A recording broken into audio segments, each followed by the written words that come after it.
How's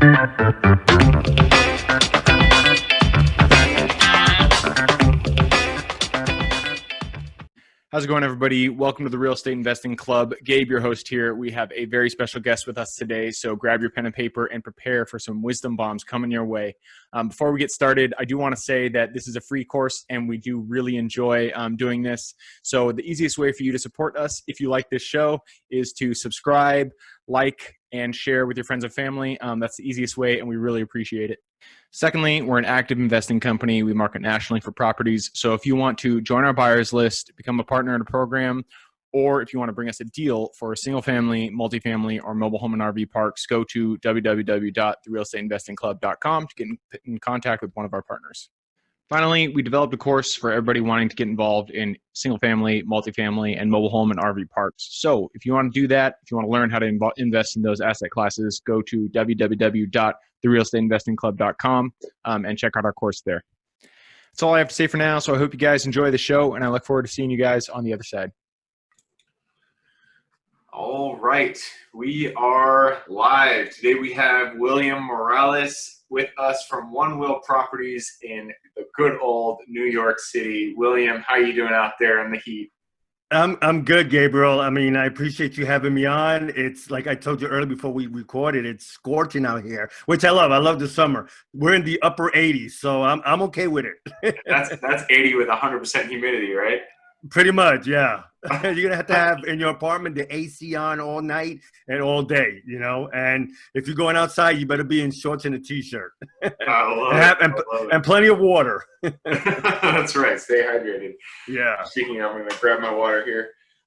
William, to get us started, why don't you tell everybody, you know, who you are, where you're from, and how you got started in real estate in the first place? Sure. My name is William Morales. I'm from New York City. I lived here all my life. I started investing, let me put it this way. I got interested in investing in 2007. I went to my first seminar in 2006, which was called the Real Estate Wealth and Expo Show here in New York City. I bought a course, and my first boot camp was in January, and then I became a seminar junkie for years, which was a bad thing. I jumped from niche to niche without finishing anything. And it wasn't until, seriously, it was like almost 8 to 10 years before I finally, I bought my first real estate, let's say it was a stock. It was a real estate investment trust, a REIT, yeah. And then I bought some individual real estate stocks. And then I bought my first property in 2017, September in Pittsburgh. In 2016, a friend of mine sent me a video of someone being interviewed about owner financing and creative financing. And Gabriel hit me like a light. I said, this is what I want to do. That's it. And I bought my first property in Pennsylvania, Pittsburgh. The realtor was so great. He walked me through anything. I never went to Pittsburgh at all. The property was on the market for over 100 days. The bank owned it. I made an offer. The property was being sold for $27,000, between $27,000 and $30,000. It was on the market for 101 days. I made an offer of $8,000 in cash. Nice. Yeah, the realtor said no, they're going to turn it down, which they did. 2 weeks later, Gabriel, they called me back, the realtor, and said, "Is your offer still available?" And I should have known, which I didn't. Now I do. I should have said, "Yeah, I will. I could do it, but only for $5,000." Well, I offered the full $8,000. He found me a tenant buyer about 3 or 4 weeks later. And since September of 2017, the buyer that's there has been paying on time, and it's owner finance. So I'm not in charge of anything. He's in charge of fixing the place up and everything. So that's what I want to do. And that's what I wanted to do going forth.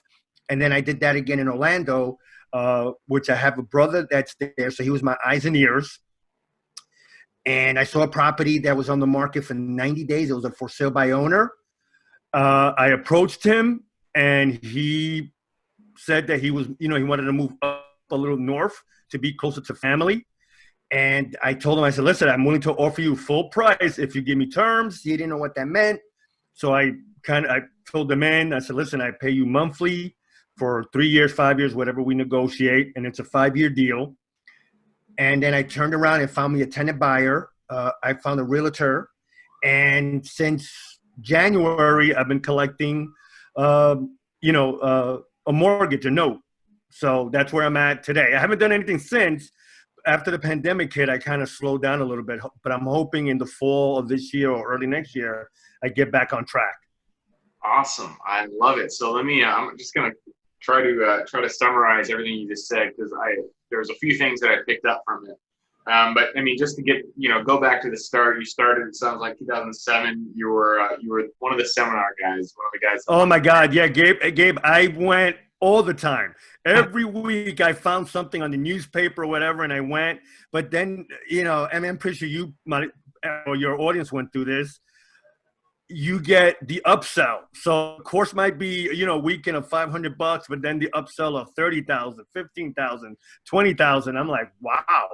And so pretty soon after, I'd say maybe 3 or 4 years of going to these things, I finally stopped. I said, that's it. I'm not going to these things anymore. But I did learn, but it was just pretty much, it was the upsell. That's what they wanted. They wanted to get you for that boot camp. I'm not against courses, but it has to make sense. Yeah, absolutely. I mean, you got to make sure that they're in it for your education as well, and not just a check, because there's some guys out there that'll fleece you. I mean, education is super important when it comes to real estate investing. It's easy to lose money if you don't know what you're doing, but yeah.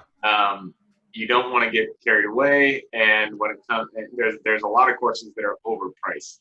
We're actually launching a course at the Real Estate Investing Club, but our price is going to be very, very reasonable, because I don't want to have stories like this where people are angry that they didn't get their values worth. So, yeah. So I'm glad, you were on that treadmill. You were on the learning curve. You just kept going to seminar. Eventually 2000 and, I didn't even write it down. It sounds like 2017. 2017. Yeah. I bought my first real estate stock, I think it was in 2014.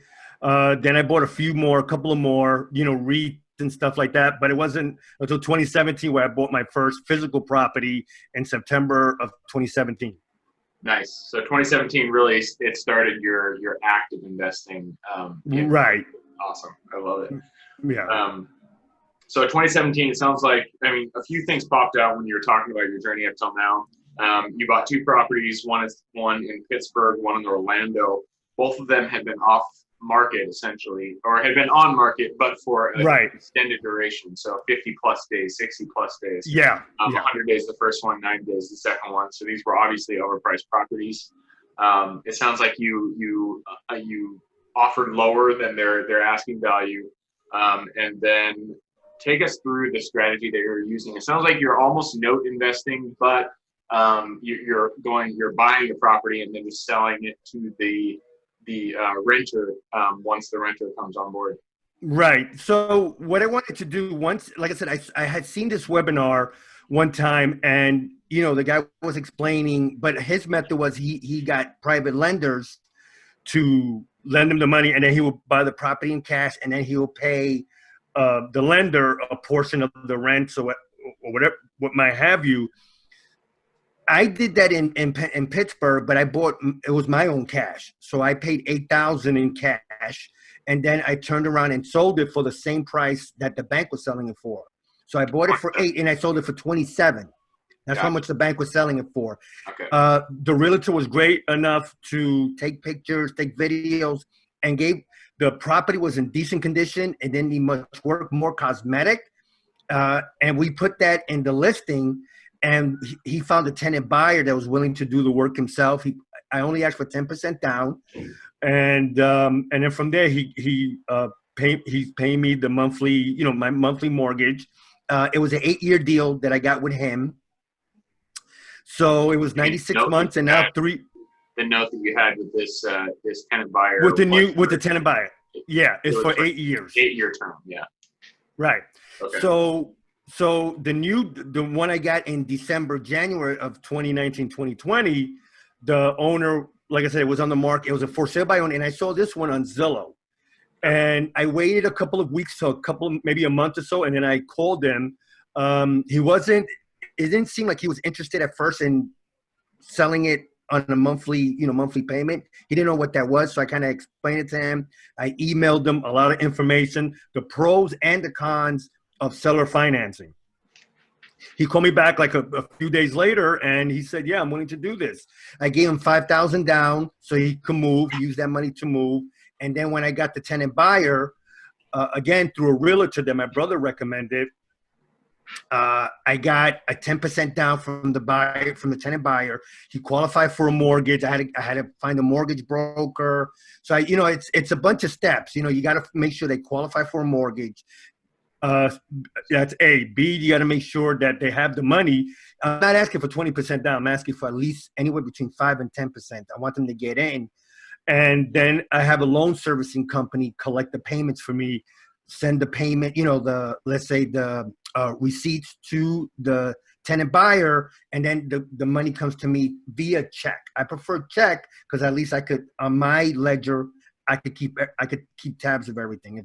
If I made sense out of it. Yeah. That's really that's interesting. I've never that's definitely a niche strategy that not many people employ. So are you ever on title for these properties, or are you just Yeah, I am on title until the note is bought off, and then that's it. I'm done. So then that's why you always got to keep getting properties, because you're getting the cash flow, but it's for a minimum of a few years. Like this deal I got in Orlando, I have a contract for 5 years. So I have a tenant buyer for 2 years. So in other words, he has to buy me out, and then I pay off the seller if I made sense. And then I'm out of the deal. And then now it's just the new buyer that he's responsible, because he's going to qualify for a mortgage. Right. So again, I have to get a mortgage broker. I have to make sure they qualify. So in Pittsburgh, I had to find one. In Orlando, I had to find one. So it's a lot of due diligence on my part, and trying to get help from other people that could, give me some recommendations. Yep. So every chink of the chain in a real estate transaction, there's always value added. So it sounds like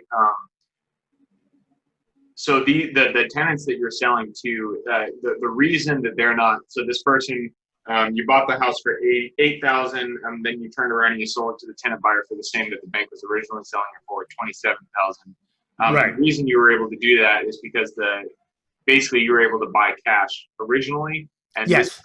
This person, whoever is buying it from you, probably was not able to qualify for a mortgage. Is that exactly? And that's the strategy we look for, Gabe, is trying to find the tenant buyers that might not qualify for a mortgage. Either they're an entrepreneur, they got their own business. So what I heard through other bankers and through other investors, there's seasoning involved. So they have to have 2 years worth of W-2s or whatever, W-9s, whatever they have.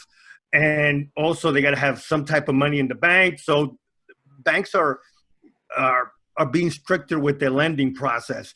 Just recently, I think in January, February, Chase Bank raised their credit score to 700 to qualify for a mortgage. Jeez, that's pretty good. So, yeah. So now you see that this might be a trend eventually down the future with other banks. Yep. So the people we look for are, they have a ding in their credit. Again, you know what happens, Gabe. Well, below 700 is not that. I mean, that's not that bad, to be honest. I mean, there's tons. No, of I agree. 600 range. Yeah, no, I agree. But for some reason, like again, with entrepreneurs, banks see them as risky, because they don't have that steady, W-2 paycheck. Mm-hmm. So that's what we go after, like I said, the owner, the entrepreneur, somebody. Yeah, exactly. Someone that can't qualify, they might have had a ding in their credit because they might have had a medical bill, or they might have lost their job, and, something that, as they say, what bad things happen to good people sometimes. So. Yeah, absolutely. Awesome. Well, I mean, I love that it's a niche strategy that not a lot of people employ. So congratulations for finding that and really chasing after it. Sounds like you got 2 under your belt right now. Well, it took a long time though, Gabe, to finally pick a niche that I wanted to do, and this was it. Yeah. Excuse me. No, it's a lot of investors. The hardest part is that first deal, because you got to pull the trigger. You got to get over that fear. So it sounds like. No, I had the fear too, Gabe. I really did. It took so long. That's it. Let me just do something. And like I said, it was a real estate stock. Even that took a few days or maybe a week before I decided what to do. Yep. Awesome. So you're here now. You got two deals under your belt. You're looking for more. I want to definitely. Yep. I want to dive a little bit further into, the details of your transaction. We all know, real estate, it's a process. It starts with finding the property. It sounds like you have pretty strict criteria that you look for. So take us through, like, how do you go about finding these deals? How do you qualify them? And what are you looking for when you're looking for this, unique type of transaction? Sure. Well, the one in Pittsburgh, that was more a shot in the dark. I had heard of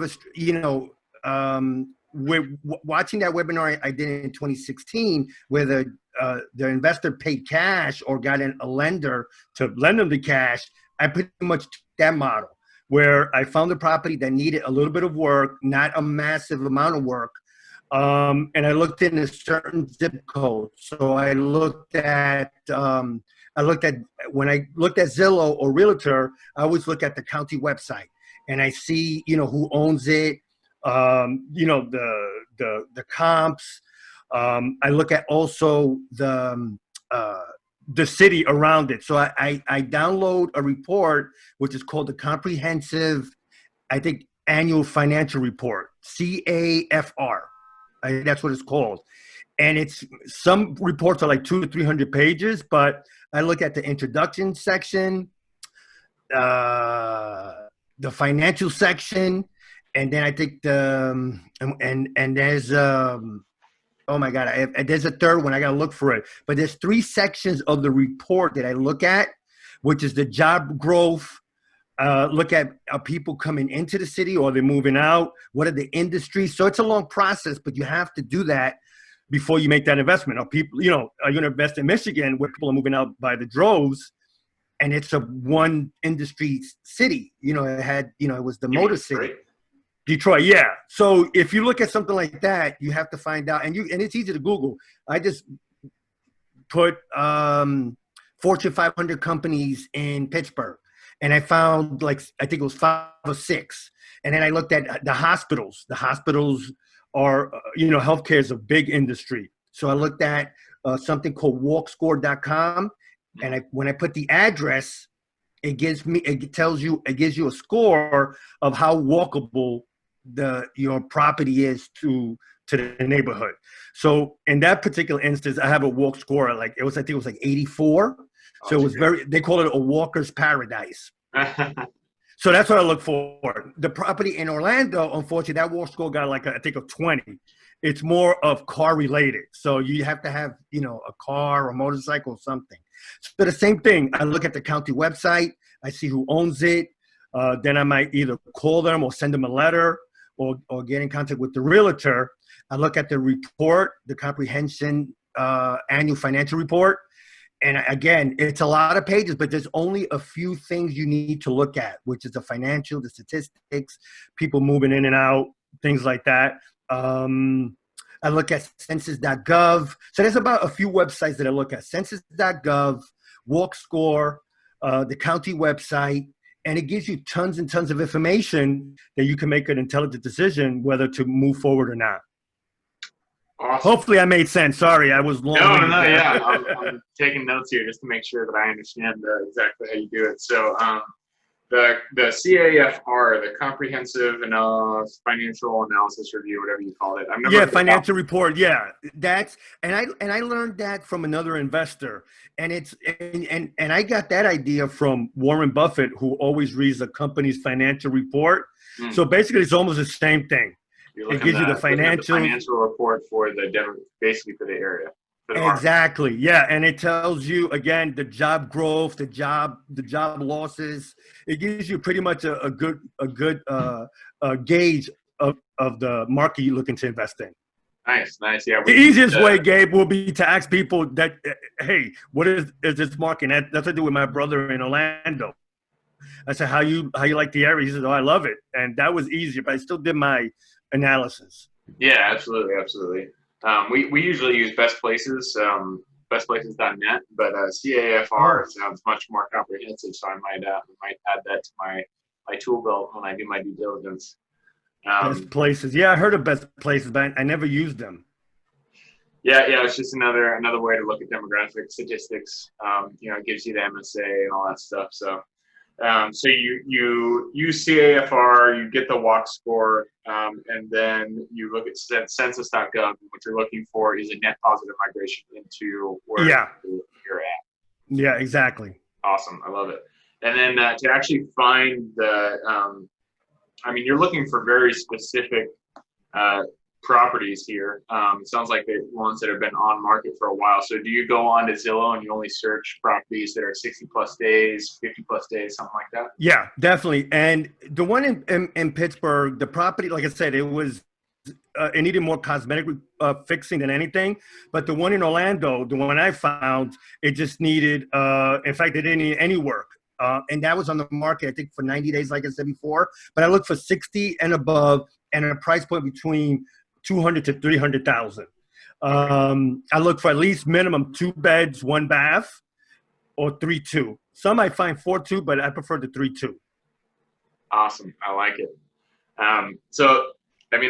That's good stuff. I'm glad we got into a little bit of what you've done so far. I want to shift gears just a little bit because we do like to keep this around 20 minutes. So Sure. You also are a fellow podcaster, which is fantastic. I love having other podcasters on the show. So tell us, what have been the benefits of running your own podcast for people who may be interested, other real estate investors, other agents who may be interested in starting a podcast? What are the benefits that you found for yourself after you started yours? Oh, definitely. You know what, Gabe, the best part is you learn as you go. And believe me, when I'm interviewing investors that are multifamily investors or property managers, I learn the business and I'm listening, taking notes.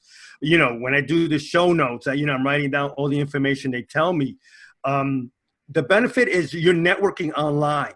If you can't do it in person, like I like to go to networking events, but this is to me the next best thing. You meeting fellow investors, fellow business owners, and you learn as you go because they're telling you stuff that you might not know.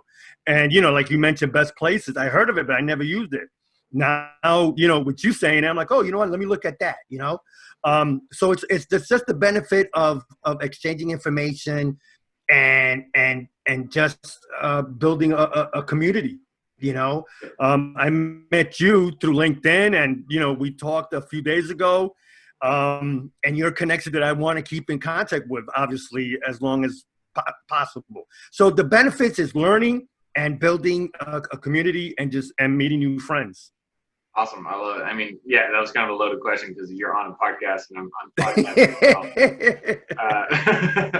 That's okay. But, I would echo the same benefits. I've learned so much from the people who come on. Just like I've heard of the strategy you're implementing, but not in as much detail. So that's definitely interesting to hear. So I'm going to ask you a few more questions. Just when I said that, I was thinking a little bit more about, specifically the strategy that you're implementing. So when you go about selling the property to your tenants, how do you go about doing that? Do you create the note yourself? Do you have a specific servicing company that you feel is? I've never done that. I do. I definitely get a third party, and that was recommended by the REI that I used to belong to, and by other podcasters I've heard, other investors. So there's if I remember correctly, there's a couple of them. There's one called FCI Trust, I think. What I'll do is I'll definitely send you that information, and the other one's called homeloans.com, I think, and they service the note for you. So in other words, they collect the money, they send the paperwork, and if there's anything needed let's say they need to contact me, they will. But basically what they do is they collect the payments, they take a fee. Most of these companies charge $25 to $35 to service the note, and then they send you the difference. They could also, depending on the company, they could recommend a lawyer if you need to evict somebody. Most of them don't do it themselves. But those are the two that I think it's called Trust FCI or FCI Trust. I'll definitely get you the information. And the other one, I think it's homeloans.com. Awesome. Yeah, that sounds good. It's I mean, maybe something that I'd be interested in doing. Yeah, I don't want to collect the money. I don't want to be a landlord. So Yeah. I'd rather let a professional do it. Yep. Yeah, I mean, I got no problem being a landlord, but it definitely sounds like a good strategy. So it's I'm glad you brought that on here. So I'm going to move us a little bit forward. Every time I have a guest on the show, I like to hear a little bit about their experiences and their stories. So I mean, you're relatively fresh in the industry.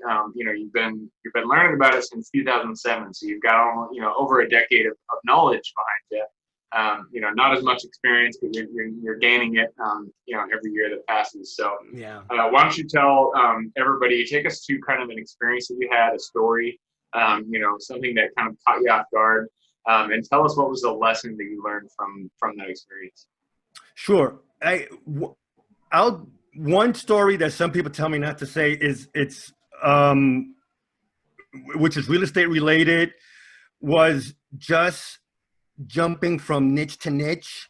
You know, I had the shiny object syndrome for lack of a better word. And at the beginning, I wanted to do wholesaling. Then I wanted to do fix and flip, then tax liens. And I never got anything done. That's the biggest lesson I ever learned is, start something, finish it. And for me, it was the owner financing, the creative financing. And I realized all these years went by, Gabe, almost 10 years went by. And I'm not even talking about buying stocks or anything. I'm just talking about the physical property from 2007 to 2017. All those years went by because I could not pick a niche. It was I just never finished anything. And, if somebody wants to do wholesaling, then stay with it. That's it. Work on it for a year or two, become an expert, then outsource that part and then jump to the next niche. One book I bought a few years ago, if you don't mind me saying, is The One Thing by Jay Papasan. Yeah, that's a good one. Yeah, and it just tells you, just pick one or two things and cut the distractions. Not having a cell phone near or Facebook open or anything like that. And, stuff like that really happened to me during those years because, blame HGTV.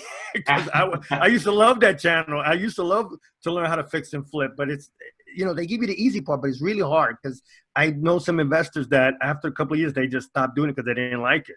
So pick one niche and finish it. Again, if it's wholesaling, just do it. And don't be like me where you jump from niche to niche and you find that object, oh my God, I want to try this.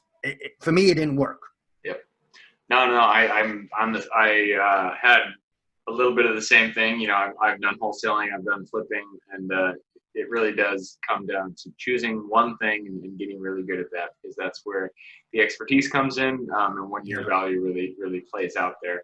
And I totally agree with you on the flipping thing. I did a few flips, and it's not for me. It's not what they show on HGTV. But all you flippers out there or aspiring flippers, I do not want to dissuade you. It is, if you got the touch and you're a good designer, then go for it. But just know that it's hard. It's goddamn, it's hard. Yeah, it's another job, right, Gabe? It is a job because once you get that paycheck, then you got to do it again, so you don't have that money working. As I say, the passive. Yeah, exactly. Absolutely. Awesome. Well, so we're closing in on the end here, William, but I appreciate having you on. Before you leave, though, I'd like to know, I always ask guests, what is the one thing, if you were to go back to William back in 2007, and tell him just one piece of advice going forward in real estate, what would that piece of advice be? Definitely, like I said before, pick that one niche and just stay with it. Awesome. Get your education, but if you're gonna buy some education, make sure it's something that you could use, and you get the support that you need, whether it's email support, phone support, or things like that. Because some of these companies back then didn't offer any type of support. Or if it was like 3 months of support. Things like that, I wish I would have known back in 2007. But basically just picking the one niche and just staying with it. Perfect. I love it. That's very good advice. Awesome. So, again, thank you for coming on here and sharing your wisdom, especially in your very specific niche. We all need to receive things as well. So if somebody watching were to bring you something, what would you want to receive? Whew, that's a good question. You know what? I'm a big self-help type of guy. So any type of advice on self-help, how can I improve myself more to make me a better man? That type of advice I would like, whether it's from a Tony Robbins or Gabe Peterson, I'm always open to listening to someone that has that wisdom. Awesome. I love it. Well, I appreciate you having you on. If somebody did want to reach out to you, what would be the best way for them to do that? Yeah, they could email me at peer-to-peer-real-estate@gmail.com. That's peer, the number 2, peer-real-estate@gmail.com. Perfect. So you heard it from him. If you guys want to reach out, email him at William at peer-to-peer. That's a number 2 at gmail.com. Or I will also put his LinkedIn profile in the show notes, so you can go ahead and click through there. Third time I've said this, but again, William, thank you for coming on the show. I appreciate it. No, it's my pleasure, Gabe. Absolutely. For everybody listening and watching, we appreciate you guys coming here with us and learning from William, as I have as well.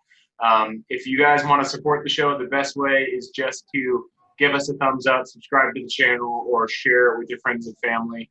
And we look forward to seeing you guys on the next episode. Thank you for joining us on the Real Estate Investing Club. If you've watched this far, I'm sure you've gotten a little bit of value out of this. So we would appreciate it if you hit that thumbs up, share it with your friends or family, whatever it may be. And if you'd like to share or partner with us on a deal, we absolutely love partnering on deals and are always looking for quality projects. Go to www.therealestateinvestingclub.com to get in contact with one of our partners. Otherwise, I hope you guys have an absolutely fantastic day, and I look forward to seeing you on the next episode.